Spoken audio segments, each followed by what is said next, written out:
आज मैं आपको डीएनए के बारे में बताऊंगी। ये एक प्रकार का न्यूक्लिक एसिड है। फ्रेडरिच माइस्चर ने मवाद कोशिकाओं के केंद्रक से एक महत्वपूर्ण कार्बनिक पदार्थ की खोज की तथा इसे न्यूक्लियन नाम दिया। रिचर्ड एल्टमैन ने न्यूक्लियन की अम्लीय प्रकृति के कारण इसको न्यूक्लिक एसिड नाम दिया। PA लेविन के अनुसार विभिन्न पादप व जंतु कोशिकाओं में न्यूक्लिक अम्ल पाए जाते हैं। यह मुख्यतः दो प्रकार के होते हैं, डीएनए और आरएनए। पहले डीएनए का पृथक्करण केवल जंतु कोशिकाओं में ही किया गया था तथा किसी भी पादप कोशिकाओं में डीएनए की उपस्थिति को नहीं दर्शाया। 1938 में फिल्जन और बेरेंस ने यह स्पष्टतः प्रदर्शित किया कि जंतुओं और पादपों दोनों के केंद्रकों में डीएनए पाया जाता है, जबकि इनके कोशिका द्रव्य में आरएनए पाया जाता है।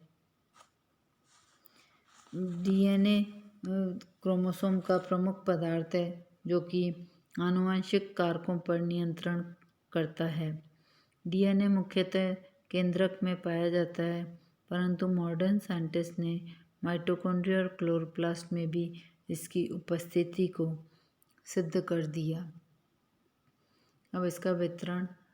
पादप वायरसों के अतिरिक्त डीएनए सभी पादपों, जंतुओं, प्रोकैरियोट्स तथा अधिकांशतः जंतु वायरसों व जीवाणुभोजी वायरसों में पाया जाता है। यूकैरियोट्स में डीएनए प्रोटीन से संयोजित होकर न्यूक्लियोप्रोटीन बनाता है। प्रोकैरियोट्स में यह एक बड़े डीएनए अणु के रूप में पाया जाता है। कोशिका में डीएनए सर्वाधिक मात्रा में केंद्रक में उपस्थित गुणसूत्रों में पाया जाता है। केंद्रक के अतिरिक्त इसकी अल्प मात्रा माइटोकॉन्ड्रिया व क्लोरोप्लास्ट में भी पाई जाती है। सभी पादपों, जंतुओं व कई वायरसों जैसे polyoma virus, smallpox virus, bacteriophages, T2, T4, T6 में पाया जाने वाला डीएनए डबल स्ट्रैंडेड डीएनए होता है।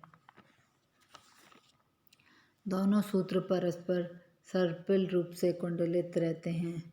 दोनों दो जीवाणुभोजी वायरसों Phe*174 तथा M13 में डीएनए सिंगल स्ट्रैंडेड डीएनए होता है। अधिकांश पादप वायरसों व अन्य वायरसों जैसे DMV, इन्फ्लुएंजा वायरस, पॉलीमाइलेटिस वायरस तथा F2 व R17 नामक जीवाणुभोजी वायरसों में डीएनए उपस्थित होता है। इनमें केवल आरएनए पाया जाता है जो एक सूत्री या सिंगल स्ट्रैंडेड आरएनए होता है। इन सभी वायरसों में आरएनए ही आनुवंशिक पदार्थ के रूप में कार्य करता है। रियो वायरस और वुंड ट्यूमर वायरस में भी केवल आरएनए पाया जाता है, लेकिन यह द्विसूत्री या डबल स्ट्रैंडेड होता है। डीएनए का अणु एक बड़ा महाअणु होता है, अतः इसका आणविक भार भी कई लाख तक यानी अति उच्च होता है। कुहन के अनुसार 6 × 10⁶ डाल्टन होता है। अब इसकी आकृति। यद्यपि यूकैरियोटिक कोशिकाओं में डीएनए धागेनुमा, अशाखित एवं सीधा होता है, जबकि प्रोकैरियोटिक कोशिकाओं में माइटोकॉन्ड्रिया व क्लोरोप्लास्ट में डीएनए वृत्ताकार आकृति का होता है। डीएनए का साइज प्रत्येक जाति में भिन्न भिन्न पाया जाता है। अब है डीएनए का रासायनिक संगठन। डीएनए 3 प्रकार के यौगिकों से बना होता है। पहला है पेंटोस शुगर, जिसमें 5 कार्बन होते हैं। इसमें डीऑक्सीराइबोस शुगर पाई जाती है। फॉस्फेट, जो कि फॉस्फोरिक एसिड के रूप में होता है। नाइट्रोजन बेस दो प्रकार के होते हैं, प्यूरिन्स और पायरिमिडिन्स। अब है डीऑक्सीराइबोस शुगर, जैसा कि इस चित्र में दर्शाया गया है। यह एक पेंटोस शुगर है 5 कार्बन की, अर्थात इसके एक अणु में कार्बन के 5 परमाणु होते हैं। इस शर्करा का अणु 5 सदस्यीय वलय होता है। वलय का निर्माण कार्बन के 4 व ऑक्सीजन के 1 परमाणु से होता है। 5वां कार्बन परमाणु वलय के बाहर CH2 समूह से संलग्न होता है। वलय के 4 कार्बनों को क्रमशः 1, 2, 3 व 4, जबकि इथाइल समूह या CH2 समूह से संलग्न कार्बन को 5वां कार्बन कहते हैं। कार्बन संख्या 1, 3 तथा 5 पर एक एक हाइड्रोक्सिल समूह बंधा होता है। यह इस चित्र में दर्शाया गया है। इस प्रकार डीऑक्सीराइबोस शुगर के अणु में हाइड्रोक्सिल के 3 समूह होते हैं। कार्बन संख्या 1, 2, 3 व 4 पर एक एक परमाणु हाइड्रोजन का भी जुड़ा रहता है। डीऑक्सीराइबोस के अणु में राइबोस की तुलना में कार्बन संख्या 2 पर ऑक्सीजन का 1 परमाणु कम होता है, इसलिए इसे डीऑक्सीराइबोस के नाम से पुकारते हैं। दोनों शर्कराओं का शेष संगठन समान होता है। डीऑक्सीराइबोस का अणु सूत्र C5H10O4 होता है।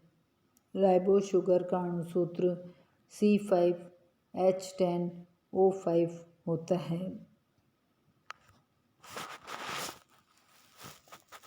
DNA के एक सूत्र की शर्करा के समस्त अणु एक दिशा में अभिविन्यासित होते हैं, लेकिन दोनों सूत्रों की शर्कराएं विपरीत दिशा में व्यवस्थित होती हैं। अब है फॉस्फेट ग्रुप। DNA के सूत्र में फॉस्फेट समूह फॉस्फोरिक एसिड के रूप में उपस्थित होता है। फॉस्फेट समूह डीऑक्सीराइबोस शुगर के अणु से एकांतरित होते हैं, अतः फॉस्फेट के दोनों ओर डीऑक्सीराइबोस शर्करा के अणु उपस्थित होते हैं। फॉस्फेट के एक शर्करा के तीसरे कार्बन से जबकि दूसरी ओर 5वें कार्बन से संयुक्त होता है। ये एस्टर बॉन्ड कहलाते हैं।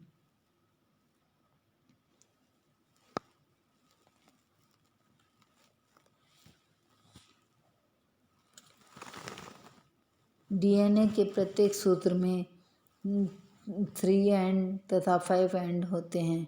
DNA के दोनों सूत्र एक दूसरे से विपरीत दिशा में अभिविन्यासित होते हैं। परिणाम स्वरूप दोनों सूत्रों में ऑक्सीजन परमाणु की स्थिति भी विपरीत दिशा में होती है। अब है नाइट्रोजन बेस। DNA में नाइट्रोजनी क्षारें महत्वपूर्ण विषम चक्रीय कार्बनिक यौगिक होते हैं। रासायनिक आधार पर यह 2 प्रकार की होती है, पायरिमिडीन और प्यूरीन। पहले पायरिमिडीन, जैसा कि चित्र में दर्शाया गया है, इसमें यह एक वलय वाले नाइट्रोजनमय यौगिक होते हैं जिनकी 6 सदस्यीय बेंजीन रिंग के स्थल संख्या 1 और 3 पर नाइट्रोजन के परमाणु होते हैं। DNA के अणु में 2 प्रकार के पायरिमिडीन पाए जाते हैं, साइटोसिन और थाइमिन। अब दूसरी है प्यूरिन। ये 2 वलयों वाले नाइट्रोजनमय यौगिक होते हैं। इनमें से एक रिंग पायरिमिडीन की अर्थात 6 सदस्यीय बेंजीन रिंग व दूसरी पंचभुज इमिडेजोल वलय है जिसके 7 व 9 कार्बन पर नाइट्रोजन होती है। इमिडेजोल वलय मुख्य बेंजीन वलय के 4 व 5 स्थल पर संयुक्त होती है। डीएनए के अणु में 2 प्रकार के प्यूरिन्स पाए जाते हैं, एडेनिन और गुआनिन। रासायनिक विश्लेषण से डीएनए की विशेषताओं का पता चलता है। पहला, नाइट्रोजन क्षारों का क्रम डीएनए अणु के कार्यों को प्रभावित करता है। डीएनए में प्यूरिन्स व पाइरिमिडिन की मात्रा सदैव समान होती है। डीएनए के अणु में एडेनिन की मात्रा थाइमिन के तथा साइटोसिन की मात्रा गुआनिन के बराबर होती है।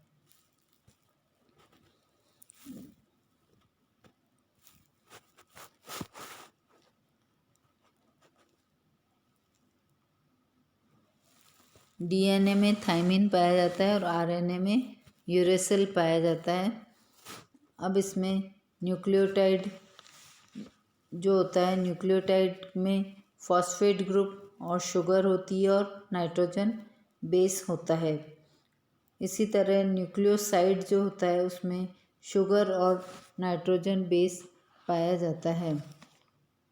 तो न्यूक्लियोसाइड जो है वो इस तरीके से पाया जाता है, जैसे न्यूक्लियोसाइड में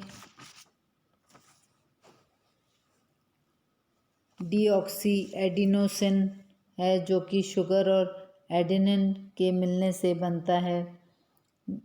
दूसरा है डीऑक्सी गुएनोसिन जो कि शुगर और गुआनिन के मिलने से बनता है। डीऑक्सी साइटिडिन जो कि शुगर और साइटोसिन के मिलने से बनता है। डीऑक्सी थाइमिडिन जो कि शुगर व थाइमिन के मिलने से बनता है। तो ये न्यूक्लियोसाइड है जो जब फॉस्फोरिक एसिड से जुड़ता है तो न्यूक्लियोटाइड बनता है। इस प्रकार डीएनए में पाई जाने वाली 4 न्यूक्लियोसाइड होती है। न्यूक्लियोसाइड में केवल शुगर और नाइट्रोजन बेस होता है, जबकि न्यूक्लियोटाइड में sugar, nitrogen base plus phosphoric acid होता है।